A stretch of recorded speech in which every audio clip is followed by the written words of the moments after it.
요즘 이런 질문을 정말로 많이 받는 것 같습니다. 이번 S26 정말로 많이 바뀐다며? 아니 이번에 또 엑시노스가 들어간다고? 야 이번에 기다려도 되는 거야? 지금 S25를 사자니 이제 곧 S26 출시인데 좀 찝찝하고, 기다리자니 이번 S26 기다려도 되는 걸까? 걱정되고. 그래서 오늘은 지금까지 나온 S26 유출 소식들, 믿을 만한 소식들만 좀 정리를 해보고 과연 이번에 기다릴만 할지 아니면 S25를 사는 게 이득일지 빠르게 이야기 나눠보도록 하겠습니다. 선택이 어려울수록 심플하게.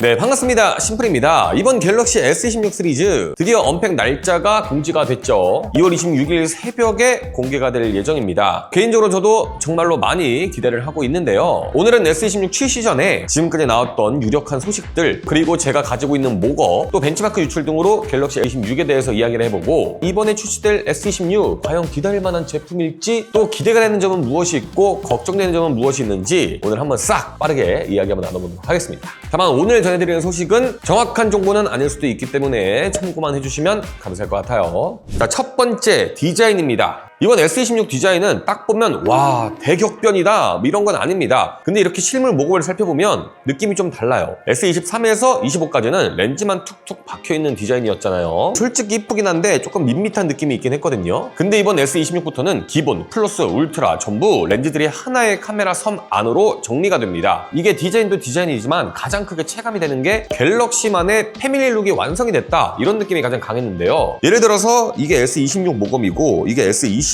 울트라가 출시가 되기 전에 갖고 있었던 모검인데, 딱 보시면 카메라만 봐도 좀 다릅니다. 울트라는 좀 너무 각지고 카메라 섬이 없는데, 이 기본 모델은 조금 더 둥글면서 카메라 섬이 있는 그런 디자인을 가지고 있었거든요. 근데 이번에는 울트라까지 모서리가 조금 더 둥그러지고 카메라 섬 안에 카메라 렌즈가 이렇게 정리가 되어 있는 것을 확인할 수가 있습니다. 드디어 정말로 같은 라인업이다, 뭔가 아이폰처럼 확실히 패밀리 룩이 정리가 된 느낌이죠. 기본 플러스는 조금 더 직선미를 강조하면서 플랫한 느낌이 살아났고, 울트라는 모서리가 조금 더 둥그러졌고요. 특히 울트라 쓰시던 분들은 공감하실 텐데, 이게 기존 울트라 같은 경우는 측면이 너무 이렇게 각지다 보니까 오래 쓰다 보면 요 부분 여기 손바닥에 닿는 부분이 있잖아요. 이 부분이 조금 불편할 때가 있었거든요. 특히 핸드폰 꽉 쥐고 쓰면 조금 불편할 때가 있었는데, 그런데 이번에 S26 모급만 딱 쥐어봐도 그런 불편함이 상당히 개선된 것을 느낄 수가 있었습니다. 그래서 디자인적으로 정리를 하면 뭐 대격변이다, 엄청나게 바뀌었다 이런 건 없지만 패밀리 룩이 완성이 됐다, 이게 가장 주목할 만한 포인트인 것 같습니다. 물론 울트라만 좀 달라서 울트라가 좀 티가 많이 난다, 이것 때문에 좋아하시는 분들도 있으셨을 텐데, 이제는 갤럭시 대중소 뭐 이렇게 된 것 같은 느낌이랄까요. 자, 두 번째 가장 예민한 얘기죠. 성능입니다. 현재 지금까지 유출된 소식은 기본, 플러스 모델은 엑시노스, 울트라는 스냅드래곤입니다. 2025년도에 출시된 갤럭시 S25 무엇 때문에 사람들이 좋아했나요? 기본, 플러스, 울트라 전부 다 동일하게 스냅드래곤이 들어가면서 성능 차이도 크지 않았고요. 특히 기본 라인업이랑 플러스 모델이 가성비가 너무 좋다, 이런 말씀 많이 들었었던 걸로 기억을 하는데, 이번에는 또다시 스냅드래곤이 기본 플러스에 들어갑니다. 물론 지금까지 엑시노스를 탑재했을 때 논란이 따라왔기 때문에 준비가 되지 않은 상태에서 엑시노스를 탑재하지는 않을 거다라는 개인적인 생각은 가지고 있지만, 소비자 입장에서 불안한 마음이 드는 것은 어쩔 수가 없겠죠. 벤치마크 성능 같은 거 살펴보면 엑시노스 2600 성능 자체는 전작 대비 엄청 좋아졌어요. 근데 문제는 우리가 걱정하는 게 성능인가요? 아니죠. 발열은 어떤지, 게임 오래 걸리면 어떤지, 카메라 사용했을 때 프레임 드랍은 없는지, 뭐 여러 가지 부분에서 걱정들이 많을 텐데, 하지만 이 부분은 실제로 제품이 출시되기 전까지는 저희가 정확하게 확인할 수는 없습니다. 실제로 제품이 출시가 됐을 때 저희가 호평을 할 수도 있을 거고 또 다른 논란이 생길 수도 있겠죠. 하지만 개인적으로 삼성 응원합니다. 엑시노스 정말로 선방했으면 좋겠네요.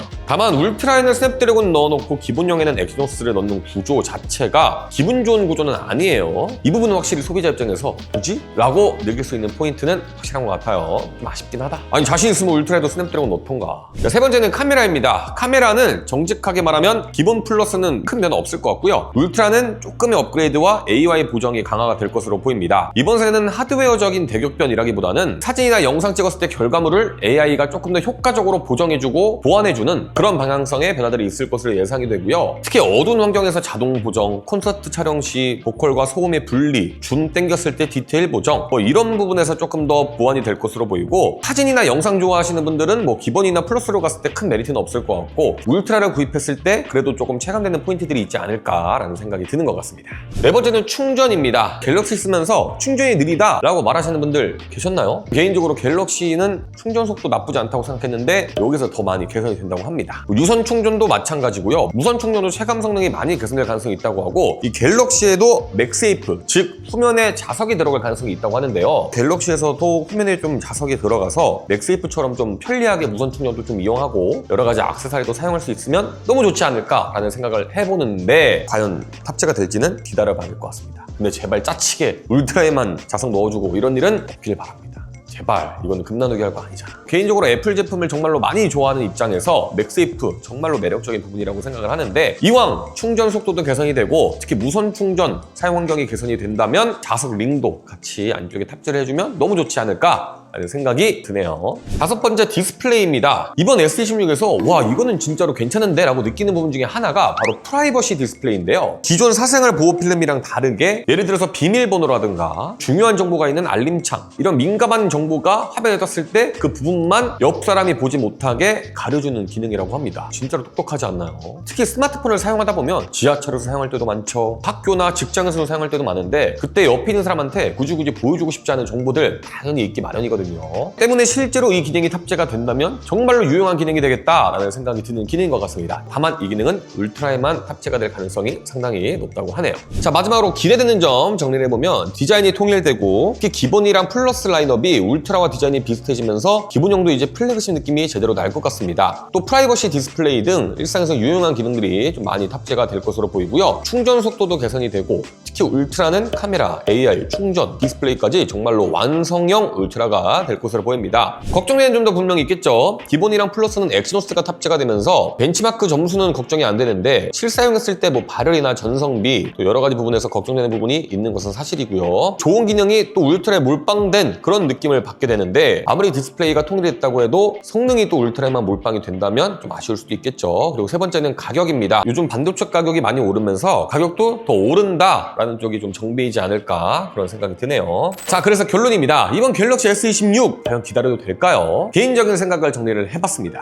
일단은 이런 사람들은 기다려도 될 것 같아요. 울트라를 기다리고 있다. 기다릴만 할 것 같고요. 최신 기능을 최대한 빨리 써보고 싶다. 당연히 기다려야겠죠. 또 프라이버시 디스플레이 기능이라든가 더 빠른 충전 속도, 또 완성도 있는 기능들 이런 것들을 원한다면 기다릴만 합니다. 단 너무 비싸거나 너무 커서 울트라보다는 기본이나 플러스 선호하시는 분들 많으실 텐데 개인적으로는 이런 분들은 S26 기다리시는 것보다 최대한 저렴하게 S25를 구해보시는 것을 추천드리고 싶습니다. 일단은 제가 삼성 당연히 믿죠. 근데 엑시노스가 실제로 출시가 되고 많은 소비자들이 사용을 했을 때 아직까지는 변수가 있을 수 있다는 걱정이 좀 됩니다. 그렇기 때문에 변수가 없는 스냅드래곤을 탑재한 갤럭시 S25 상당히 좋은 선택이라고 생각을 하고요. 또 지금 가격이 많이 떨어졌기 때문에 더더욱 메리트 있는 선택지라고 생각을 합니다. 또 울트라는 모르겠는데 기본이나 플러스는 엄청나게 많이 변한다라는 느낌이 또 없기 때문에 오히려 S25 기본형이나 플러스 정말로 좋은 선택이 되지 않을까라는 생각이 더더욱이 드는 것 같네요. 아무튼 이제 정말로 코앞으로 다가온 갤럭시 S26 시리즈 걱정되는 부분도 많고 또 기대가 되는 부분도 많은데 제품이 출시가 되면 제가 아직은 어떤 제품을 구입할지는 모르겠지만 최대한 빠르게 카메라, 성능, 실사용 체감 등 빠르게 제품 구해서 리뷰해보도록 할 테니까 구독해주시고 기다려주시면 너무나도 감사할 것 같고요. 오늘 영상이 갤럭시 S26 기다릴지 말지 고민하셨던 분들에게 조금이나마 도움이 됐다면 구독과 좋아요 부탁드리고 저는 다음에 더 좋은 영상으로 돌아오도록 하겠습니다. 선택이 어려울수록 심플하게 지금까지 저는 심플이었습니다. 그럼 유바!